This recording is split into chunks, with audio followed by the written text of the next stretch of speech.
ओम सूर्याय नमः।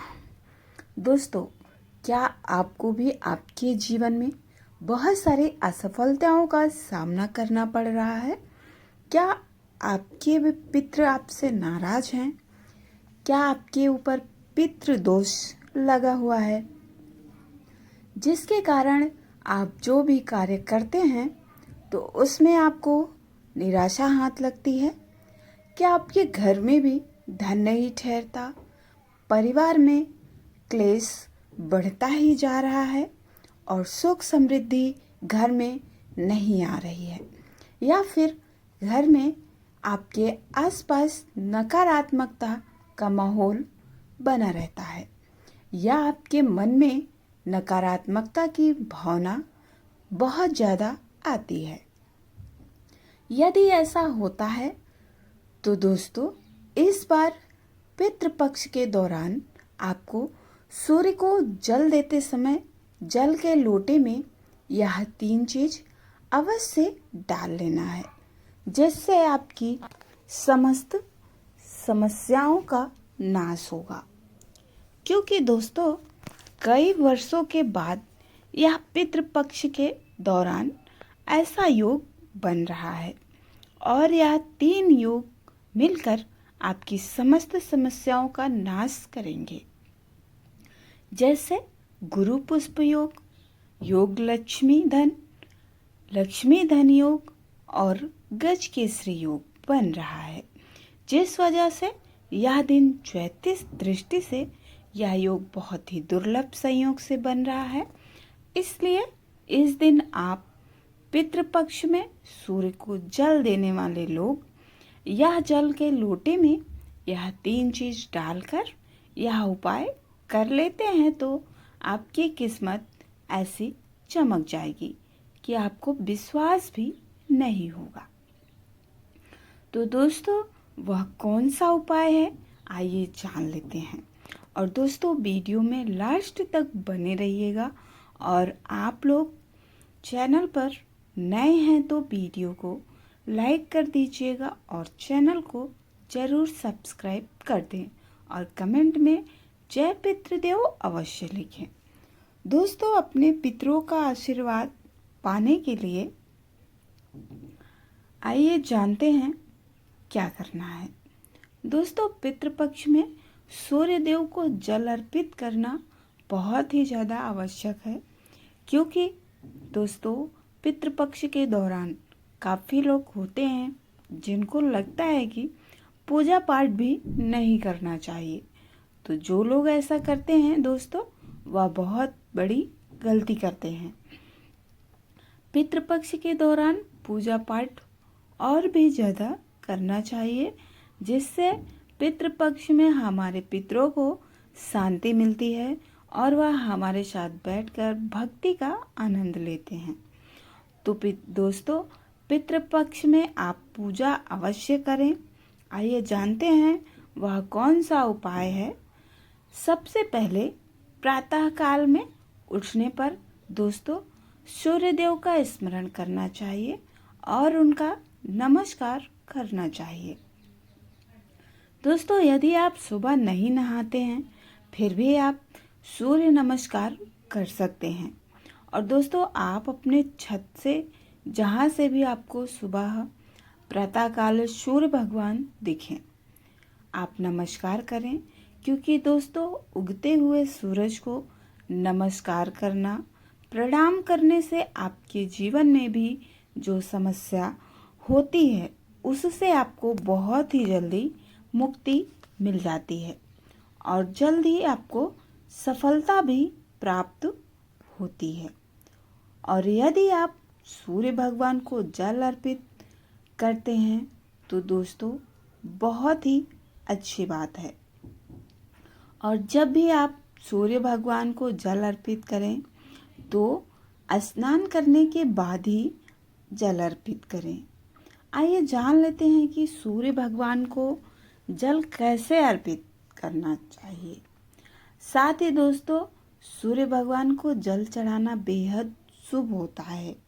और साथ ही दोस्तों, सूर्य देव को जल अर्पित करने से सरकारी नौकरी में आ रही कोई बड़ी बाधा हो तो जल्द ही दूर हो जाती है। सूर्य जब मजबूत होता है तो व्यक्ति को मान सम्मान और समाज में व्यक्ति के प्रतिष्ठा बढ़ती है और मन मजबूत होता है, जिससे कि हम जीवन में हर क्षेत्र में सफलता प्राप्त करते हैं और किसी भी प्रकार का मन में डर नहीं रहता है। व्यक्ति आत्मविश्वास से भरा रहता है। स्नान करने के बाद हर दिन आपको सूर्य भगवान को जल जरूर अर्पित करना चाहिए। और किस तरह से सूर्य भगवान को जल अर्पित करना है, आइए जानते हैं। लेकिन इससे पहले दोस्तों, आप लोग वीडियो को लाइक कर दीजिए और चैनल पर नए हैं तो चैनल को सब्सक्राइब जरूर करें और कमेंट में हर हर महादेव जरूर लिखें। दोस्तों, भगवान का आशीर्वाद पाने के लिए यदि आपको सूर्य देव को जल देना है तो सुबह सबसे पहले उठना चाहिए, यानी कि आपको सूर्य निकलने से पहले उठना है। उसके बाद स्नान आदि करके आपको सूर्य देव को जल चढ़ाना है। और दोस्तों, स्नान के बाद आपको स्वच्छ वस्त्र ही धारण करने हैं। सूर्य देव जहाँ से भी आपको दिखाई दें, छत से, बालकनी से, वहाँ से आप सूर्य भगवान को प्रणाम करके जल अर्पित कर दें। और यदि आप ऐसे स्थान पर रहते हैं जहाँ सूर्य भगवान नहीं दिखते हैं तो ऐसे में सीधी रोशनी आपके रूम में नहीं आती, तो आप लोग सूर्य भगवान का स्मरण करके पूरब की दिशा में मुख करके जल अर्पित करें। और जब भी जल अर्पित करें तो आप कोई पात्र कमरे में रख लें, उसमें ही जल को अर्पित करें। और ऐसा नहीं है दोस्तों कि सूर्यदेव नहीं दिखाई देते हैं तो आप जल घर में अर्पित नहीं कर सकते। आप अपने कमरे से भी जल अर्पित कर सकते हैं। और दोस्तों,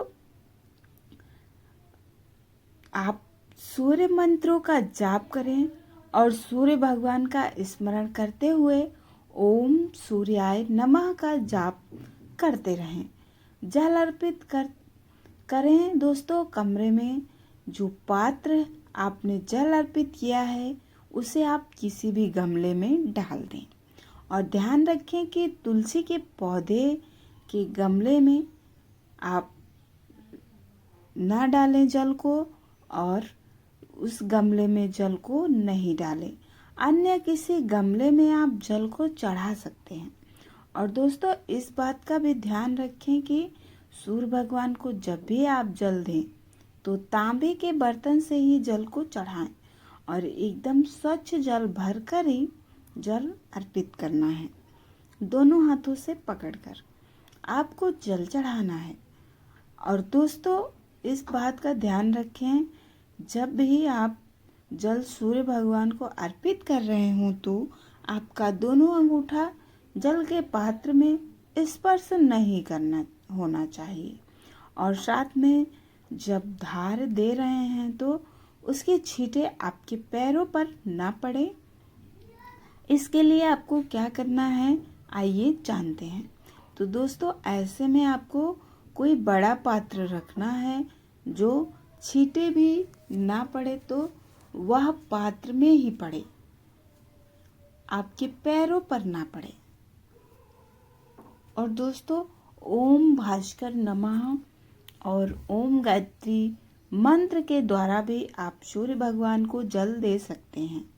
और आप जब भी जल दें तो ध्यान रखें कि जब जल की जो धार होती है उसमें से जो सूर्य भगवान की किरणें आती है, तो आप कोशिश करें कि उन किरणों को देखते हुए सूर्य भगवान को जल अर्पित करें। और जब भी आप जल्दी सूर्य भगवान को जल दिए हैं तो परिक्रमा अवश्य करें। चाहे तो 1 परिक्रमा करें या 3 परिक्रमा करें, आप अपनी मर्जी के अनुसार कर सकते हैं। हमारे शास्त्र पुराण कहते हैं कि यदि सूर्य भगवान को जल देते समय सूर्य के मंत्रों का जाप किया जाए और जल देने के बाद परिक्रमा आदि इस स्थान पर करते हैं, तो ध्यान करते हैं सूर्य भगवान का, तो आपकी समस्त समस्याओं का नाश होता है और आप निरंतर अपने भावी जीवन में आगे की ओर अग्रसर होते हैं और शरीर सदा स्वस्थ रहता है और सभी प्रकार की इच्छाएं भगवान सूर्य देव उस व्यक्ति की पूर्ण करते हैं। जो भी व्यक्ति सूर्य भगवान को जल अर्पित करने के बाद इस संपूर्ण नियम को करता है। इसलिए दोस्तों, जब भी सूर्य भगवान को आप जल दें तो बहुत ही सावधानी से दें जल और सभी बातों को ध्यान में रखते हुए सूर्य भगवान को जल अर्पित करें। दोस्तों, उम्मीद करती हूँ दोस्तों कि आपको सूर्य भगवान को जल कैसे अर्पित करना है संपूर्ण नियम मालूम हो गया होगा। तो दोस्तों, आप लोग वीडियो को लाइक करके कमेंट में ओम सूर्याय नमः जरूर लिख दें और दोस्तों, चैनल पर नए हैं तो चैनल को जरूर सब्सक्राइब करें और वीडियो को पूरा देखने के लिए दोस्तों आप लोगों का बहुत बहुत धन्यवाद। श्री शिवाय नमस्तुभ्यम।